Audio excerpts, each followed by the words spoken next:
Hemos terminado el primer capítulo del final Timoteo, en el cual hemos visto 38 mensajes.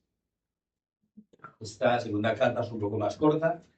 Creo que no va a ser tantos los mensajes que vamos a exponer de ella. Pero antes de iniciar, permítame poner este tiempo en la mano del Señor. Amado Padre, te damos gracias. Gracias porque podemos congregarnos en este local. Tenemos el privilegio de levantar nuestras voces, de exaltar tu glorioso nombre, de recordar el sacrificio del tu amado Hijo Jesucristo, por el cual nosotros somos salvos, y Señor, en el cual muchos más vendrán a ser parte de tu pueblo. Porque solamente en Cristo hay salvación, solamente en Él. Señor, vamos a empezar hoy la segunda carta de Timoteo. Yo te ruego que guíes a este tu siervo inútil, Señor, para que la excelencia de tu palabra sea la que brote de mi boca. Habla, Señor, que tu pueblo escucha.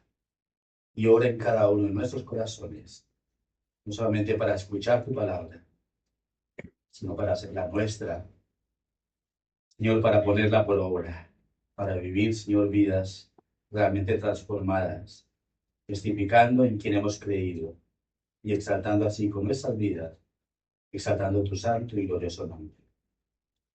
Sé tú pues hablando, Señor, y quita de toda distracción, Señor, de nuestras mentes, de mí, Señor, para exponer tu palabra.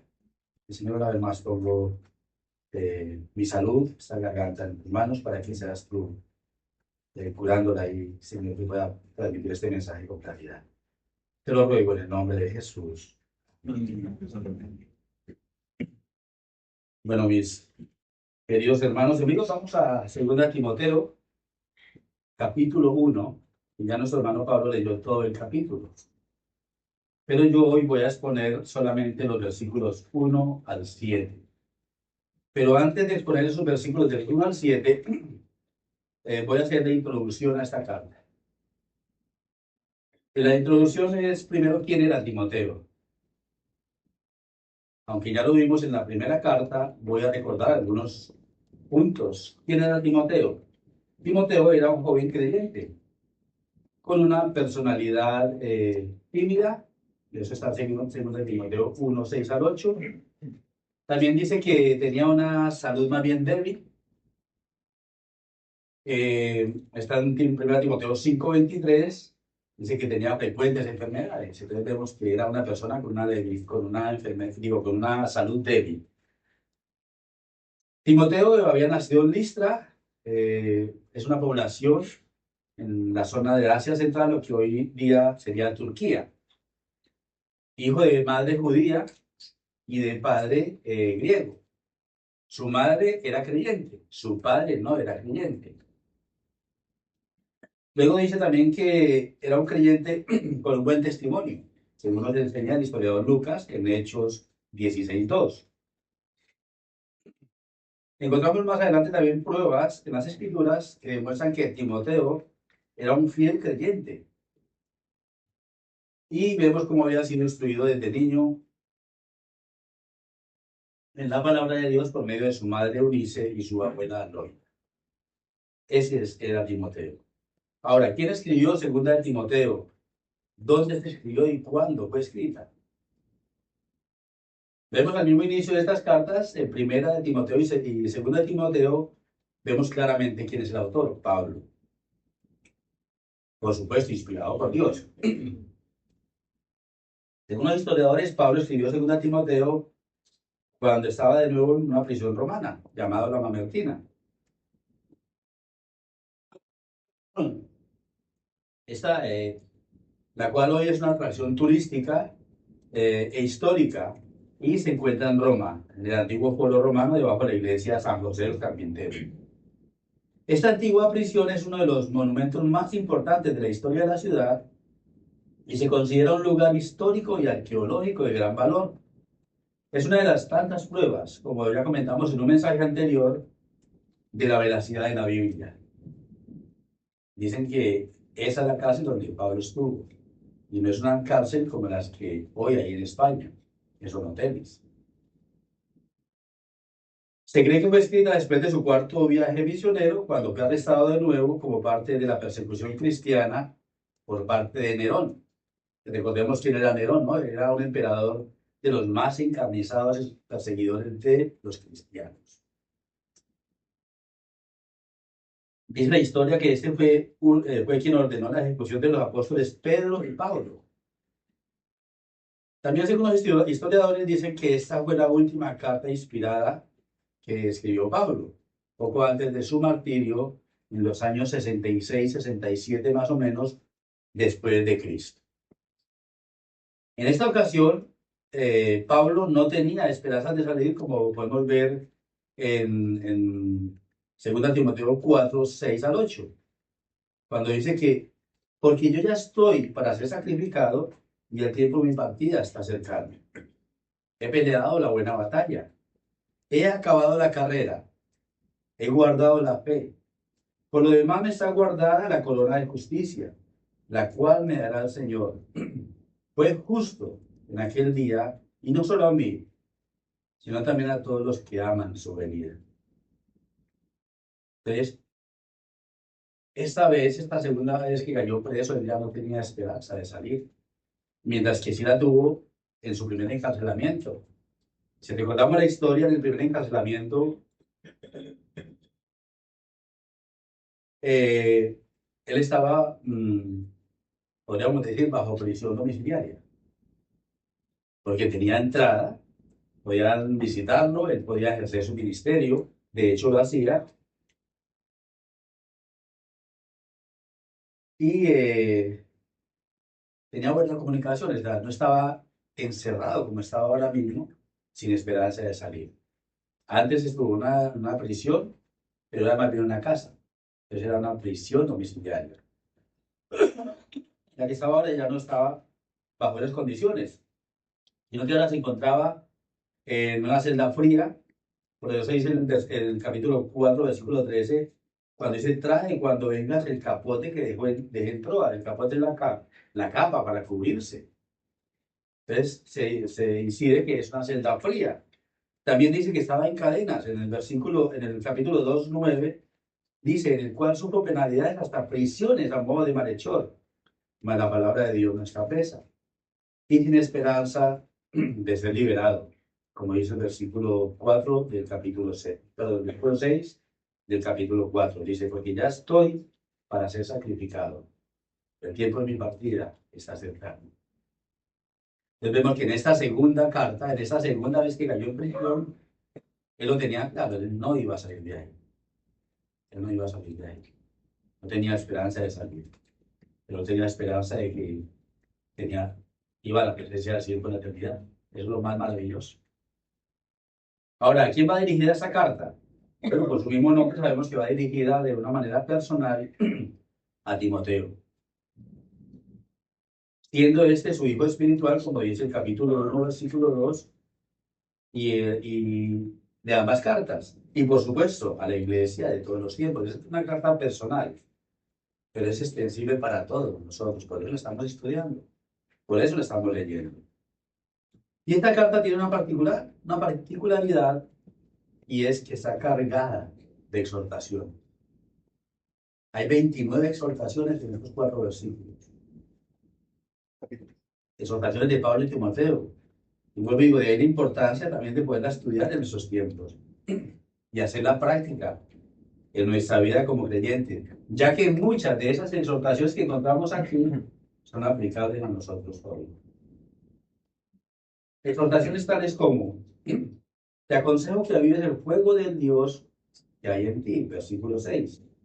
No te avergüences del testimonio de nuestro Señor, versículo 8a. No voy a dar los versículos, voy a dar las citas para no extenderme demasiado. Participa conmigo en las aflicciones del Evangelio. Retén las sanas palabras. Guarda el tesoro que te ha sido encomendado. Fortalécete en la gracia. Encarga a hombres fieles lo que has oído de mí. Sufre penalidades conmigo. Considera lo que digo. Acuérdate de Jesucristo. Recuérdales esto, encargándoles solemnemente que no contiendan sobre palabras, Procura con diligencia presentarte a Dios aprobado. Evita las palabrerías vacías y profanas. Huye de las pasiones juveniles. Sigue la justicia, la fe, el amor y la paz.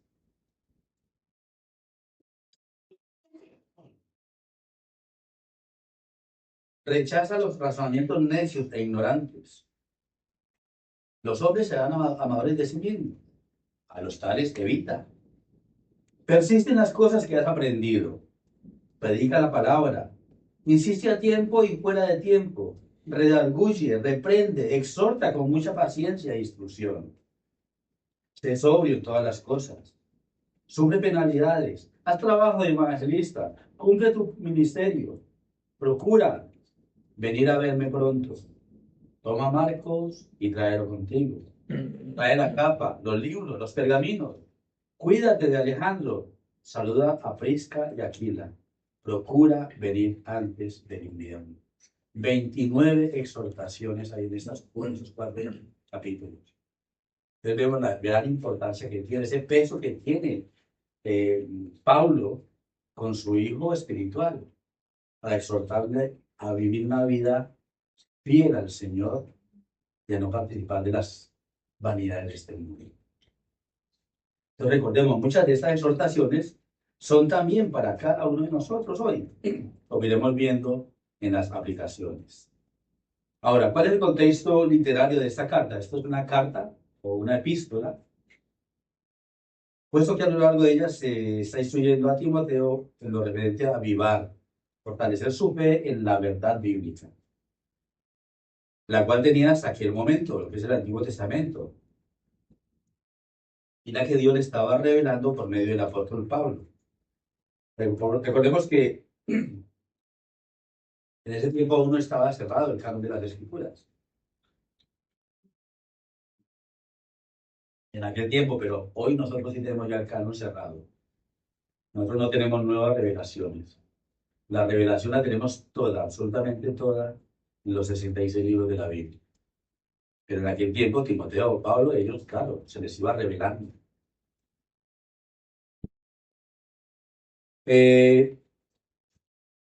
Y vemos que las instrucciones eran precisamente para que tuviese cuidado de las falsas enseñanzas dentro de las iglesias, porque era y es un problema muy importante el tema de la enseñanza. Y cuando hay falsa enseñanza, es pisotear la palabra del Señor. Y es llevar más almas al infierno que a los pies de Cristo, cuando hay una falsa enseñanza. Y cuando hay falsa enseñanza, esos son problemas para la iglesia, para el creyente. Y complica mucho la tarea, tanto de Timoteo, se le complicaba mucho la tarea a Timoteo, pero también se le complica mucho a los pastores hoy en día para defender la verdad. Por eso Pablo anima a Timoteo y por ende a nosotros a ser buenos soldados de Jesucristo, a soportar el sufrimiento y a mantenerse fieles a la verdad del Evangelio, a pesar de la oposición, del rechazo que podamos sufrir, de las burlas que se puedan presentar. Por eso es tan importante detenernos, meditar y aplicar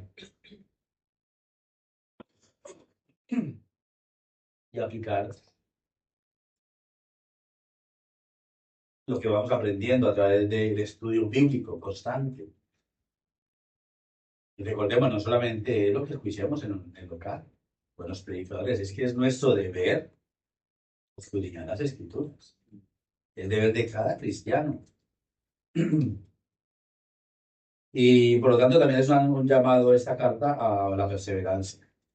Incluso cuando los amigos y algunos hermanos nos abandonen. Y aun cuando la muerte esté cercana.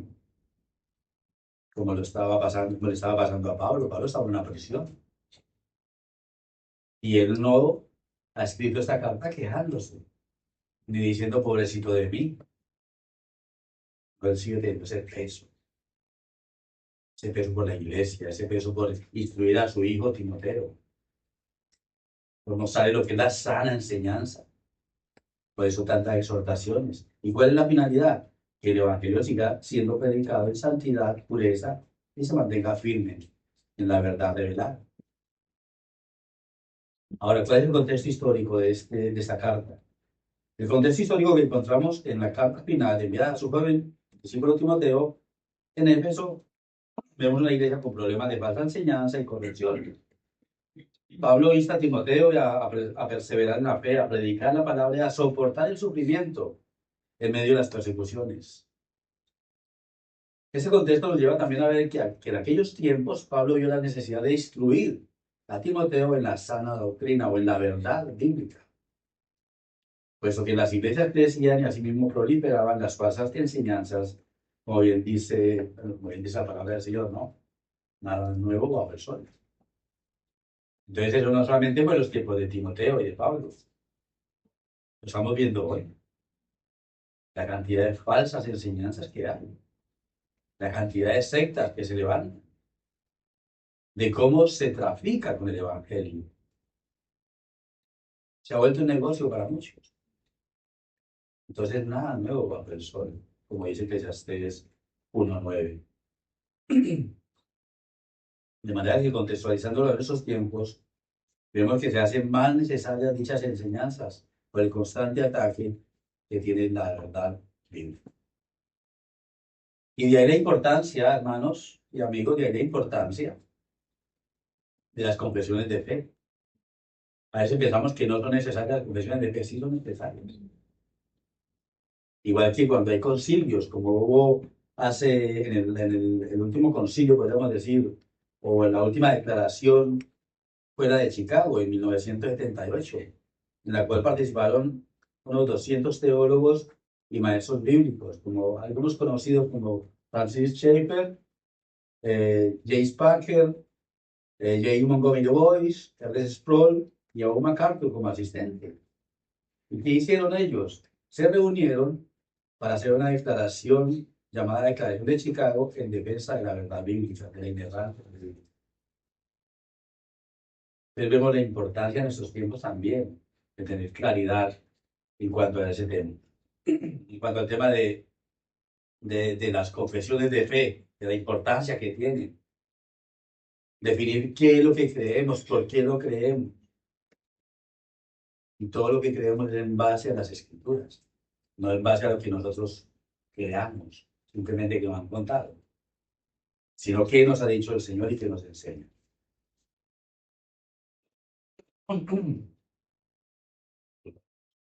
¿Cuáles son los temas principales de la segunda carta? Son varios y muy importantes los temas que esta carta nos enseña. Pero en pocas palabras lo podemos resumir así. Capítulo 1 nos habla de retener la sana enseñanza, para lo cual le exhorta a Timoteo a avivar el fuego del don de Dios, a no avergonzarse del Evangelio, a retener las sanas palabras y a cuidar aquella preciosa palabra que le ha sido encargada.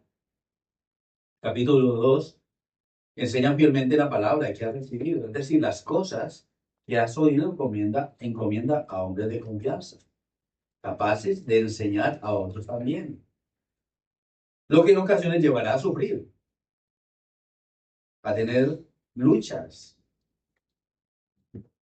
Pero Timoteo y todo creyente debe confiar en que el Señor le dará entendimiento en todas las cosas. Por eso es que uno de los requisitos, precisamente, que establece Dios en su palabra para un pastor, es que el siervo del Señor debe ser apto para enseñar. Debe ser apto para enseñar. El capítulo 3 nos dice que persevera en ella. Tienen la palabra, pues que es palabra de Dios. Y será constantemente atacada. De hecho, lo vemos por el día, cómo se ataca la escritura. De ahí la advertencia que le hace Pablo a Timoteo: vendrán tiempos peligrosos. Hermanos, ¿acaso no estamos viviendo tiempos peligrosos ahora? ¿Cuántos hermanos, por decir la verdad, están siendo martirizados? Vendrán tiempos peligrosos, para lo cual la exhortación es: pero tú has seguido mi enseñanza, conducta y propósito. Persiste en las cosas que has aprendido. Persevera. Somos llamados a perseverar, y es lo que nos dice el capítulo 3. Y el capítulo 4 de esta carta nos dice que prediquemos la palabra sin adulterar. No te inventes ninguna doctrina. No te inventes ninguna enseñanza que no esté en las Escrituras. Por eso dice, proclama la palabra. Haz la obra de evangelista. Cumple tus deberes como ministro. Y para completar esta introducción, echemos un vistazo panorámico a esta segunda carta de Timoteo. En los dos primeros versículos vemos a Pablo como remitente. Hace su presentación, luego pasa a saludar al destinatario y seguidamente comienza el mensaje. En los versículos 3 al 8 nos enseña cómo debemos ser agradecidos con Dios por el regalo de la salvación, de ser gratos por el regalo y la oración también por los siervos, por aquellos siervos fieles que predican el Evangelio. Asimismo, la exhortación a retener la sana enseñanza, a permanecer fieles, testificar de Cristo, a pesar de las adversidades y rechazos sufridos por causa del verdadero Evangelio. El capítulo 2 se nos enseña a perseverar como buenos soldados de Jesucristo, a testificar claramente en quién hemos creído, enseñando fielmente la verdad bíblica, autoexaminándonos también si realmente somos esos obreros que Él ha encomendado, dándonos a la vez las directrices para conocer un verdadero obrero aprobado por Dios. En el capítulo 3 nos vuelve a recordar que a lo largo de la historia seguirán habiendo falsos maestros, seguirán habiendo falsas enseñanzas.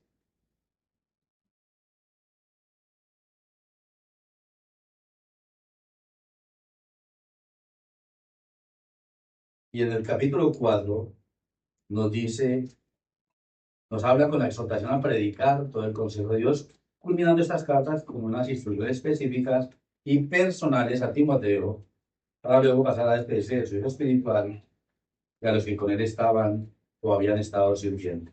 Esto, a grosso modo, es el resumen de la segunda carta de Timoteo. Ahora, ¿cómo debemos aplicar esta carta a nosotros hoy? Bueno, eso lo iremos viendo a lo largo del estudio de la carta. Cuando vayamos llegando en cada mensaje, en las aplicaciones, veremos cómo aplica a nosotros hoy. Yo quiero hacer una nota aquí aclaratoria. Y es muy importante entender que el tema y el personaje principal de estas cartas, tanto primera, segunda, de Timoteo como Tito, no es ni Pablo, ni Timoteo, ni Tito, sino nuestro Señor Jesucristo, quien es el actor principal de toda la Biblia y la iglesia, que es su cuerpo. En esta segunda carta encontramos 16 menciones al Hijo de Dios, al Señor Jesucristo. Entonces recordemos, aquí el que tiene que destacar no es ni Pablo, ni Timoteo, ni Tito, ni el que la está predicando. Aquí el personaje principal es Jesucristo. Y esa es la visión que debemos tener cuando escuchamos la palabra del Señor. Una vez hecha esta introducción, veamos el mensaje de hoy. Entonces, estaré compartiendo y el mensaje lo he titulado Testimonio de una fe verdadera. Testimonio de una fe verdadera. Voy a tomar los versículos 1 al 7. Así que acompáñenme con la palabra. Dice el versículo 1 y 2. Pablo, apóstol de Jesucristo por la voluntad de Dios, según la promesa de la vida que es en Cristo Jesús. A Timoteo, amado hijo, gracia, misericordia y paz de Dios Padre y de Jesucristo nuestro Señor. Entonces comenzamos en esta segunda carta y lo primero que nos encontramos en estos dos versículos iniciales es la presentación de Pablo como apóstol. Ya en la introducción de la primera carta, yo expliqué ya un poco todo lo del tema del apostolado, si el apóstol es hoy, cuáles eran los requisitos, entonces no voy a repetir esa parte. Pero entonces vemos cómo él hace su presentación como apóstol, y por si hay alguna duda, ¿qué dice Pablo? Dice, por voluntad de Dios. Por voluntad de Dios. No es por imposición humana, ni porque él se puso como apóstol. Y eso es importante entenderlo. Y por eso él lo recalca ahí, por voluntad de Dios. Y menciona que su apostolado es por la promesa del mismo Hijo de Dios, que lo escogió para vida eterna, como lo ha hecho contigo y conmigo. Es decir, la promesa de vida eterna no solo es para el apóstol o para Timoteo, sino para todo aquel que cree verdaderamente en Jesucristo como su Señor y Salvador. ¿Qué nos dice Efesios 1, 4 y 5? Dice, según nos escogió en él antes de la fundación del mundo, para que fuésemos santos y sin mancha delante de él, en amor, habiéndonos predestinados para ser adoptados hijos suyos por medio de Jesucristo, según el puro afecto de su voluntad. Y así mismo escogió a Timoteo y escogió a Pablo. Y tú y yo somos de esos escogidos.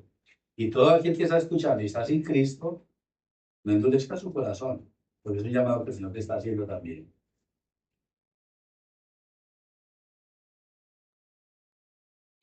Y como resultado de ese nuevo nacimiento, vemos una vida transformada, una vida que da fruto digno de arrepentimiento, como demostró el mismo apóstol Pablo. ¿Recordamos quién era Pablo? Pablo era un perseguidor de la iglesia. Y él pensaba que estaba haciendo las cosas bien. Lo perseguía y mataba a cristianos.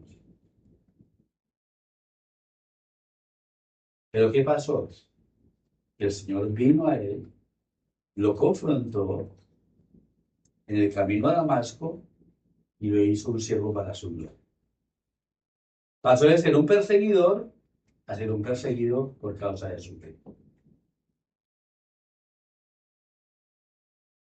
Y por defender la misma. Y debemos recordar que fue el mismo Señor Jesucristo quien separó a Pablo a su tiempo para servir a su pueblo. Toda esa historia de la conversión de Pablo la pueden leer tranquilamente en Hechos 9, del 1 al 18. Solamente voy a leer 3 versículos, pero pueden leerlo en casa completo. El versículo 5 de Hechos 9 dice, él dijo, ¿quién eres, Señor? Y él le dijo, yo soy Jesús, a quien tú persigues. Dura cosa te es dar cosas contra el aguijón. ¿Es quien salió al encuentro de Pablo? Fue Jesucristo. Luego en el versículo 15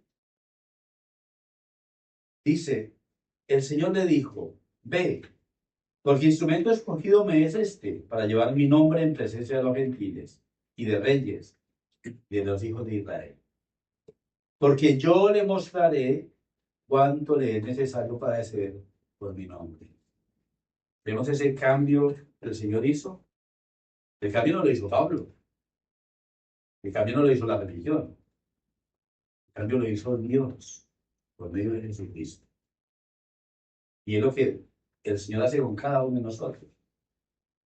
Cambia nuestro corazón de piedra por un corazón de carne. Nos saca de las tinieblas a su luz admirable. Nos saca de muerte a vida eterna. Pero si eres un verdadero cristiano, eso se tiene que notar. Porque puede ser que yo ande 30 o 40 años en una iglesia y siga siendo el mismo.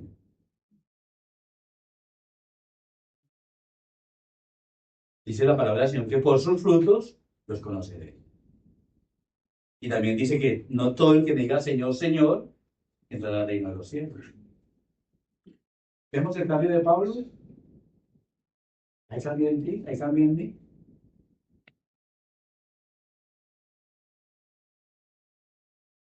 Seguidamente Pablo pasa a saludar al joven Timoteo, al cual va dirigida esta carta. Y a quien ahora se refiere como amado hijo. Es decir, lo trata como con más cariño, ¿verdad? Con más amor que en la primera carta cuando solamente lo llamó verdadero hijo en la fe. Pero aquí le dice amado hijo.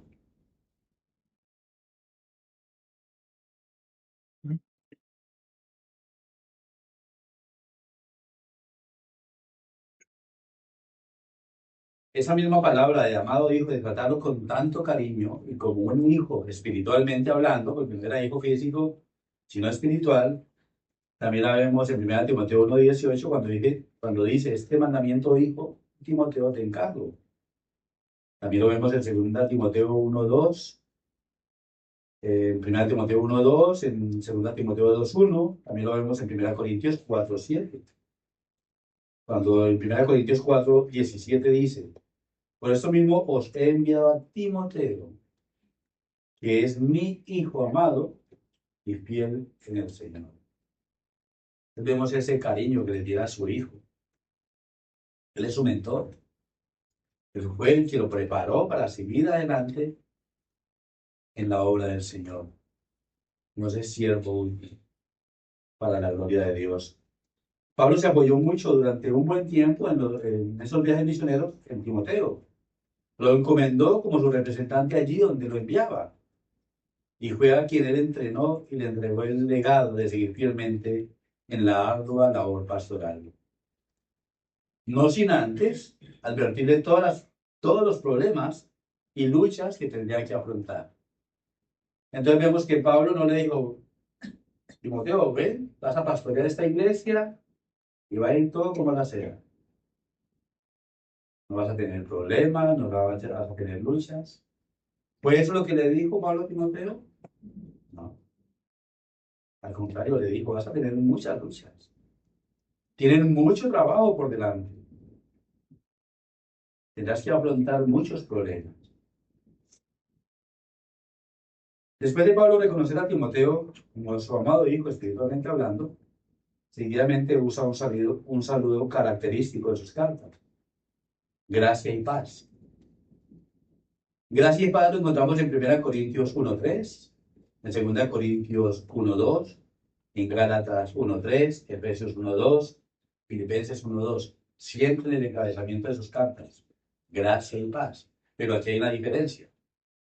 Y es que le agrega otra frase, misericordia. Misericordia. Recordemos que Timoteo, en medio de su labor pastoral, iba a pasar por muchas dificultades, aparte de su salud débil, de su timidez. Entonces, ¿cuánta más misericordia va a necesitar? ¿Cuánta más misericordia va a necesitar el joven Timoteo para poder desarrollar su labor ministerial? Recordemos que era un joven tímido, era de una salud frágil. ¿Y qué iba a pasar? Que iba a sufrir agravios, desprecios, persecuciones, cárcel. Por lo tanto, esa misericordia y paz la necesitaba. Y esa misericordia, esa gracia, misericordia y paz, solamente puede venir de Dios. Él es realmente quien trae la paz y la misericordia a nuestros corazones.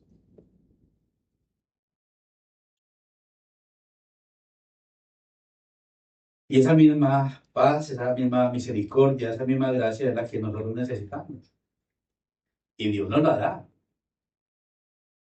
para seguir peleando la buena batalla de la fe. Recordemos, nosotros somos igual que Timoteo. Somos débiles. Tenemos lucha, nos enfermamos. Pasamos por altibajos de nuestra vida. Somos despreciados por muchos, empezando por nuestras familias, cuando somos fieles al Señor. Los primeros que empiezan a rechazarnos son nuestros propios familiares. Somos perseguidos por nuestra fe. Si no, les invito a que lean Barnabás, de la Fundación Barnabás, o Puertas Abiertas, donde encontramos mucha información que esa información no sale en los noticieros. No vemos los noticieros de cada país diciendo tantos cristianos han sido muertos en Nigeria, en el Congo, en Corea del Norte, en Afganistán. Todos los días matan hermanos, todos los días. Pero esto no se dice. Los matan por no negar su fe. Los matan por ser fieles al Evangelio. Nosotros quizás no estamos sufriendo una persecución de esa manera.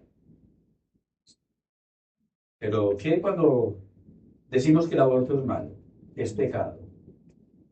¿Qué pasa cuando tú dices que la eutanasia es pecado? Que la homosexualidad es pecado. ¿Qué pasa cuando tú dices eso en este mundo? No te miran con buenos ojos. Nos desprecian. Y hoy en día denuncian a los cristianos por decir la verdad. Pues también tenemos persecución.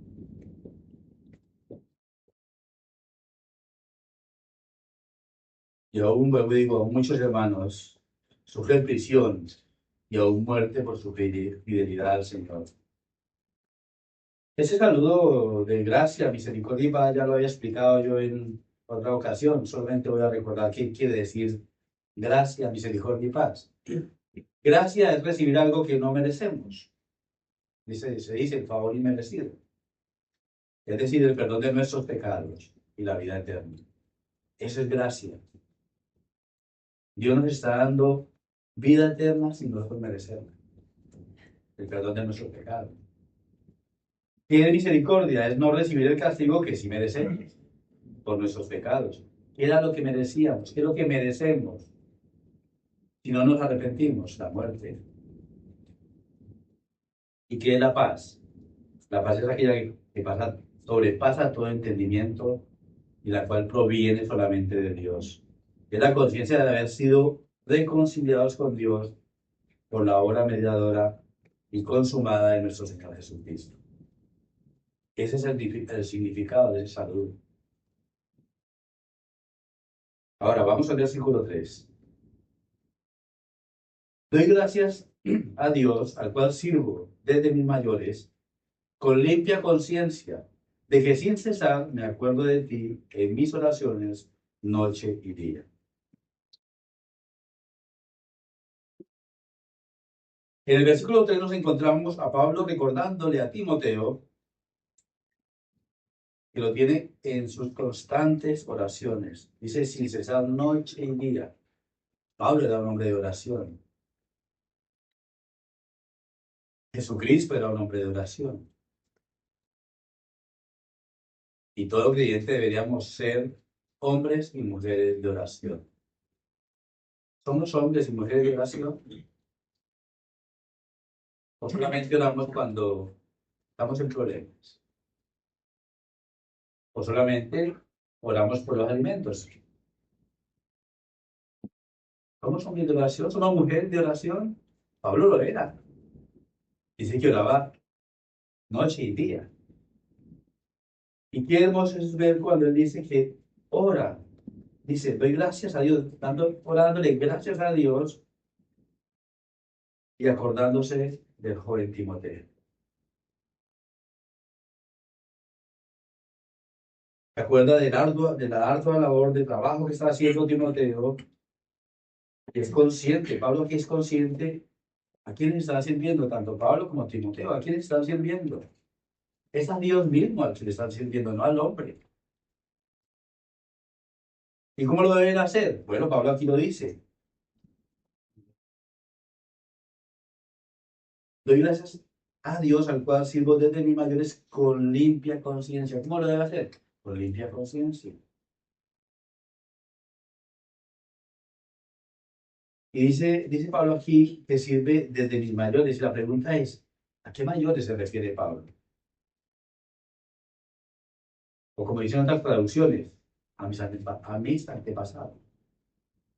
Bueno, estos mayores o antepasados o padres se refieren a los profetas del Antiguo Testamento, quienes fueron escogidos, llamados a servir a nuestro Dios y a su pueblo.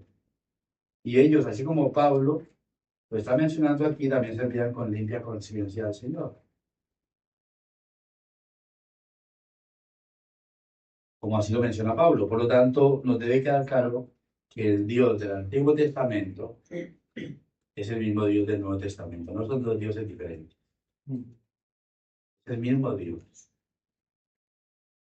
Los comentaristas lo explican de esta manera, por lo menos uno. William Hendrickson dice, Los mayores o antepasados de este pasaje son, con toda probabilidad, los mayores o antepasados de Hechos 24, del 14 al 16. Dice la palabra del Señor. Pero esto te confieso, que según el camino de ellos, que ellos llaman herejía, así sirvo al Dios de mis padres, creyendo todas las cosas que en la ley y en los profetas están escritas.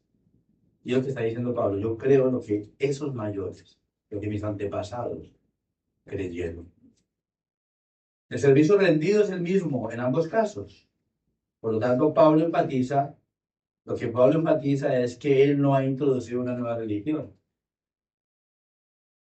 Ellos servían al mismo Dios y ellos también hacían las cosas con una conciencia limpia. Esencialmente lo que ahora cree Pablo y le está transmitiendo a Timoteo es lo que Abraham, Isaac, Jacob, Moisés, Isaías y todos los antepasados piadosos también creían. Es decir, hay una continuidad entre el Antiguo y el Nuevo Testamento.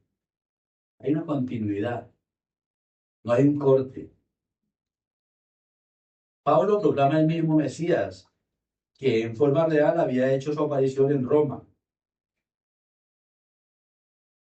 Dice que los antepasados creían en la resurrección. Los antepasados creían en la resurrección. Pablo también. Esperaban la venida del Mesías. Pablo proclamaba lo mismo. Es el gobierno de Roma el que después del incendio de la capital, en el año 64, empezó a perseguir a los cristianos. Entonces la conciencia de Pablo es pura. El prisionero goza de paz en el corazón y en la mente. Recordemos, Pablo estaba en prisión. Y Pablo no estaba en un hotel, como lo que hoy en día las cárceles de Europa. Pablo estaba en una mazmorra. Fría, húmeda, oscura. Y vuelvo y digo, y no escribió esta carta quejándose, sino exhortando, alentando a los demás.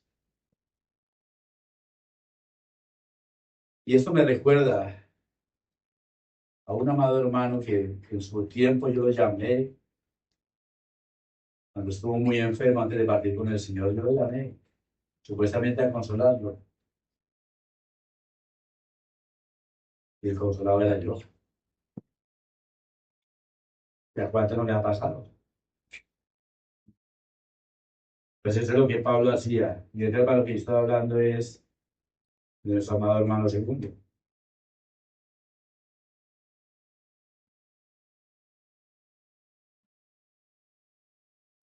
Entonces, literalmente, Pablo dice aquí, a quien yo desde mis antepasados sirvo, quiere decir a quien sirvo con una fe derivada de mis antepasados.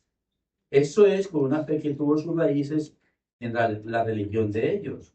Y es, por lo tanto, similar a la de ellos. Por eso se justifica la traducción, a quien yo, como mis antepasados, sirvo. Está tomando el legado. Y es lo que nosotros debemos hacer, tomar el legado de nuestros antepasados, bíblicamente, por supuesto. Lo que nos debe llevar a reflexionar, apreciados hermanos y amigos, esto nos debe llevar a reflexionar y comprender que todo servicio que hacemos para el Señor, y digo todo servicio, porque el servicio para el Señor no es simplemente venir y predicar. Cuando estamos limpiando el local, estamos sirviendo al Señor. Cuando estamos haciendo mantenimiento, estamos sirviendo al Señor. Cuando estamos visitando al enfermo, cuando estamos ayudando al necesitado, cuando los hermanos están tocando los instrumentos, cuando estamos cantando, todos esos son servicios para el Señor. No pensemos que servir al Señor es simplemente el que está predicando o el que está llevando la alabanza. No, todo lo que hagamos que sea para la gloria de Dios. ¿Y cómo lo debemos hacer? Con una conciencia limpia. Debemos reflexionar que todo servicio que hacemos para el Señor y su iglesia, lo debemos hacer pensando que es el mismo Dios de toda la eternidad a quien servimos. comprendiendo que así como Pablo fue llamado por el Señor Jesucristo, así mismo somos llamados nosotros a salvación y a servir. Todo creyente está llamado a servir. Pues la salvación solo es posible por medio del Señor Jesucristo. Como dice Juan 3:16, porque de tal manera amó Dios al mundo que ha dado a su Hijo unigénito para que todo aquel que en Él cree, dice, para que todo aquel que en Él cree tenga vida eterna. También nos dice Hechos 4:12, que en ninguno otro hay salvación. Porque no hay otro nombre bajo el cielo dado a los hombres en que podamos ser salvos. La salvación es solamente por medio de Cristo.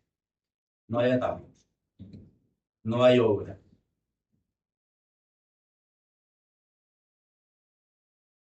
¿Y cómo debemos servir? Bueno, debemos hacer con limpia conciencia, como hemos visto. No condicionados por el pecado o por la cultura que nos asedia. Tampoco condicionados por las ideologías, por la presión, y menos por intereses insanos, por vanagloria o buscando la aprobación del hombre. Eso no lo debemos hacer. Una limpia conciencia es saber a quién estamos sirviendo, para quién lo estamos haciendo. ¿Y cómo lo debemos hacer? Con excelencia. No buscando la aprobación del hombre, sino la aprobación de Dios y su iglesia. Y siendo siempre conscientes de que estamos en la presencia de Dios en todo momento.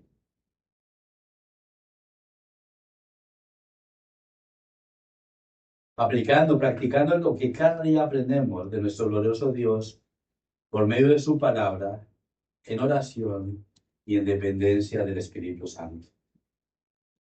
Después de recordarle a Timoteo que lo tiene presente en sus oraciones, vemos en los versículos 4 y 5 que no solo ora y agradece a Dios por él, sino que su deseo es tener una comunión más cercana con Timoteo. Dice el versículo 5, 4 y 5. Y deseando verte al acordarme de tus lágrimas, para llenarme de gozo, trayendo a la memoria la pena fingida que hay en ti, la cual habitó primero en tu abuela Loida y en tu madre Eunice. Y estoy seguro que en ti también. Entonces vemos que no solamente Pablo ora y agradece a Dios por Timoteo, sino que tiene deseo, anhela estar con el hermano, tener ese tiempo, esa íntima comunión, no solamente de la distancia, sino personalmente. Y ahí que, como veremos más adelante, le pide a Timoteo que lo visite en su cautiverio en Roma. Eso está en el capítulo 4, versículo 9. Procura venir pronto a ver. Pablo quizás recuerda también el llanto del joven Timoteo cuando se despidió junto con los demás ancianos de su mentor Pablo en una de sus visitas, en la visita y en la despedida de Mileto. Eso está en Hechos 24, cuando dice que lo acompañaron varios hermanos, entre ellos Timoteo. El versículo 17 dice que congregó a los ancianos y podemos pensar que ahí estaba Timoteo también. Y en el versículo 36 y 37 nos recuerda, de hecho el 20, 36 y 37, nos recuerda que en esa despedida hubo oración y hubo un gran llanto de todos. Entonces podemos pensar que es ahí, de esas lágrimas, de ese lloro que se acuerda Pablo. También al recordar aquel evento, no solamente al recordar aquel evento, sino que también Pablo quizás entiende que Timoteo sufría bastante por la iglesia en Éfeso. Recordemos lo que había en Éfeso, la lucha que había con la falsa de enseñanza, con el desorden en la iglesia, por los constantes ataques con estas falsas de enseñanzas, de lo cual ya Pablo le había advertido en la primera carta. Aparte, vuelvo y digo, de su timidez y su frágil salud, y esto no le daba tristeza a Pablo. Pablo no dijo, el pobre Timoteo, ¿cómo estará? ¿Será que sí es capaz de predicar? ¿Será que sí es capaz de llevar la iglesia? No, aquí no dice nada de eso. Dice que se gozó. Dice que se gozó. Dice, deseando verte al acordarme de tus lágrimas. ¿Para qué? Para, llenarme de gozo. trayendo a la memoria esa fe verdadera que tiene Timoteo.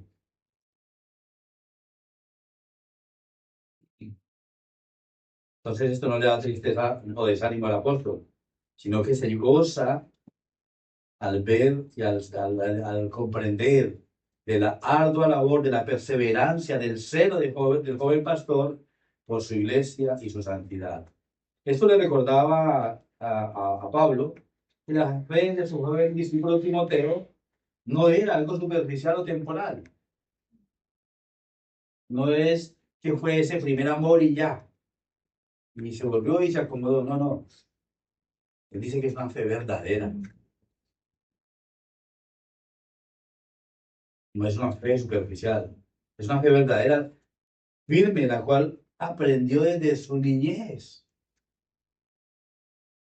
recibiendo la enseñanza desde niño, siendo instruido en el temor del Señor por su abuela Loida y su madre Eunice, quienes entendían y aplicaban el mandato de Deuteronomio 6 y 7. Y precisamente ayer estuvimos viendo en el estudio de la familia este versículo que lo expuso con mucha claridad nuestro hermano José Luis. Es responsabilidad de los padres creyentes instruir a nuestros hijos en el temor del Señor. Dice Deuteronomio 6, 6 y 7. Y estas palabras que yo te mando hoy estarán sobre tu corazón, y las repetirás a tus hijos, y hablarás de ellas estando en tu casa, y andando por el camino, y al acostarte, y cuando te levantes. También Joel 1:3 dice, de esto contaréis a vuestros hijos, y vuestros hijos a sus hijos, y sus hijos a la otra generación. Proverbios 22:6, ¿qué nos dice? Instruye al niño en su camino, y cuando fuere viejo no se apartará de él. Y vuelvo y digo, como vimos anoche en el estudio, también estábamos viendo Efesios 6:4, cuando dice que debemos criar a nuestros hijos en la disciplina y amonestación del Señor. Pero no hay un solo versículo, hay muchos versículos que nos dicen cuál es nuestro deber como padre. Nuestro mayor deber como padre es instruirlos en el temor del Señor. Y hay que proveerles lo necesario. Pero nada nos ganamos con darle a nuestros hijos todo lo que ellos pidan y dejarlos que sigan derecho al infierno. Tenemos que predicar el Evangelio. Porque nada se ganan nuestros hijos con tener una buena carrera, con tener una buena posición económica, con tener un buen hogar, entre comillas. Si no conocen a Cristo, tú tienes el mismo de todo aquel que no cree en Cristo. El agua de fuego, el infierno. Es una palabra dura, sí, pero es que la Biblia lo habla. Y no podemos esconderla.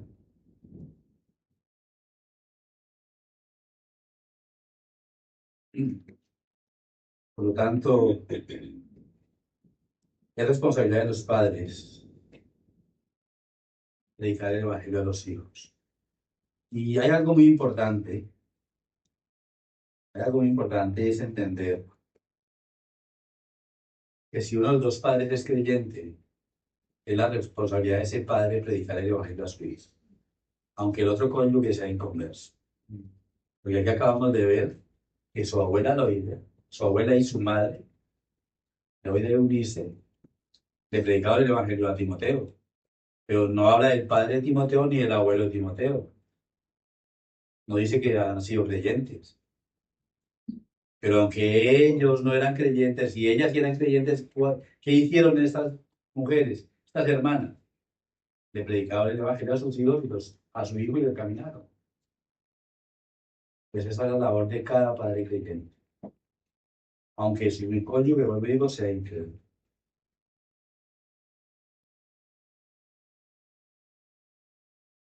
Este versículo versículo sobre la instrucción que Timoteo recibió, la instrucción que recibió Timoteo de su madre y de su abuela nos debe llevar a meditar en ello. La responsabilidad del creyente de predicarle a sus hijos. Y hermanos, llevamos casi una hora y me quedan todavía 2 puntos, que son todavía un poquito extensos. Yo creo que voy a dejar la predicación hasta aquí, más bien prefiero seguirla en la siguiente exposición para que nos quedemos con lo que hemos escuchado, con lo más importante, y es entender la fidelidad que debemos tener ante la palabra del Señor, el gozo que debe haber en nuestras vidas como creyentes, de ver que otros hermanos crecen en la fe, se mantienen fieles y firmes, y el testimonio que nosotros debemos de dar. Nos hemos quedado en el versículo 5, el siguiente mensaje lo empezaremos a partir del versículo 6.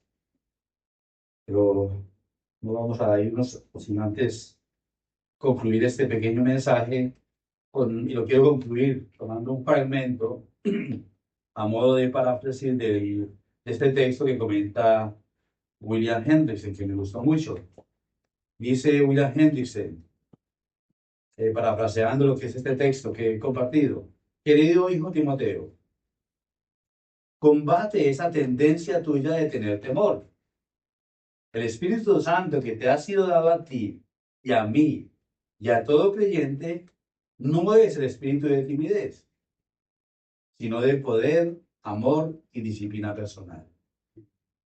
Benefíciate de ese poder sin límites que nunca falla y proclamarás la verdad de Dios, de ese amor inteligente y con propósito, y darás consuelo a los hijos de Dios hasta el punto de visitarme en la cárcel romana. Además, benefíciate de la siempre necesaria disciplina personal o autocontrol. Dispón de una mente sana en acción y librarás la batalla de Dios contra la cobardía, tomando tú la iniciativa. ¿Y cómo aplicamos este mensaje a nosotros en el día de hoy? Hemos visto que por la voluntad de Dios ya tenemos vida eterna, no es que la vayamos a tener. Si tú has creído en Cristo como tu Señor y Salvador, ya tienes vida eterna, disfrútala de ella. Al igual que la tenía Pablo y Timoteo, la tenemos todos nosotros los creyentes, de todos los tiempos, lo que deriva en la gracia, misericordia y paz que nos da el Señor. Vimos que Timoteo era un fiel siervo del Señor, tenía un buen testimonio, lo cual traía gozo a Pablo, por el cual oraba constantemente. Ahora, de acuerdo a ello, dejo las siguientes preguntas para que cada uno meditemos en ellas. Como creyentes, ¿estamos dando un buen testimonio de nuestra fe? ¿Pueden los demás hermanos testificar de ello? Damos gracias a Dios por aquellos hermanos que crecen y dan buen testimonio. ¿Nos gozamos y oramos firmemente por ellos?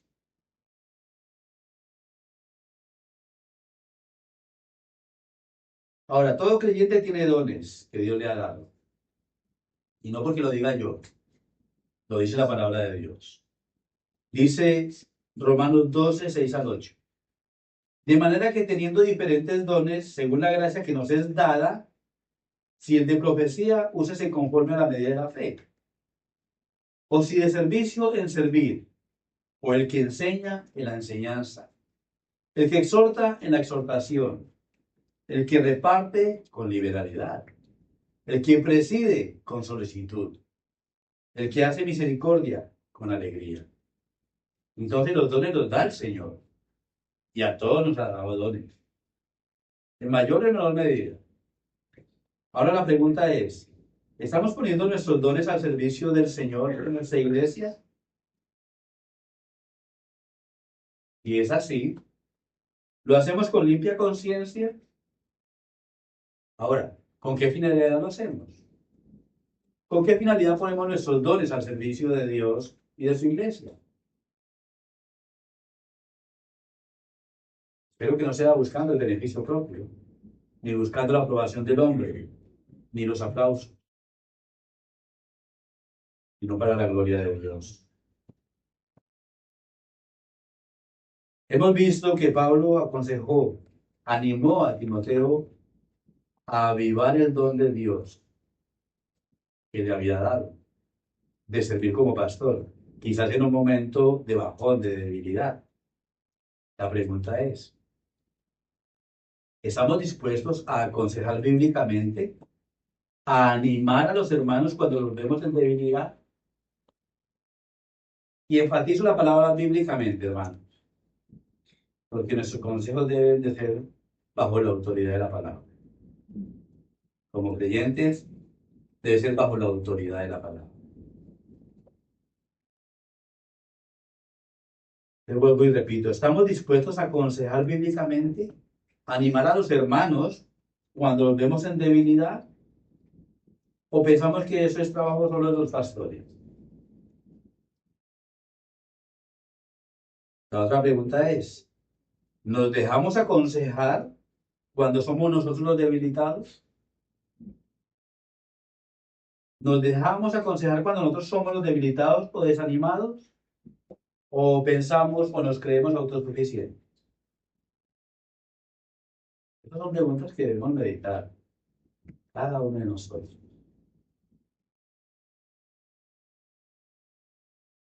Recordemos, Dios es quien da los diversos dones para servir en la iglesia y a los hermanos. Y Pablo nos recuerda que no debemos ser cobardes para ejercerlos. Pero esto lo seguiremos en la siguiente predicación. Ahora, hablo a los que están sin Cristo todavía. Quiero hablar con todo cariño a los inconversos, apreciados amigos. Como vimos en parte de este mensaje, Pablo, Timoteo y cada uno de nosotros hemos sido llamados al arrepentimiento de nuestros pecados, a creer en Jesucristo como Señor y Salvador. Y por su gracia, por supuesto, por su gracia, hemos respondido a ese llamado. Ahora, el llamado es para ti. El llamado es para ti. A que entregues tu vida a Cristo. Que dejes la vida de pecado que te consume y abraces con gozo la verdad que te hará libre.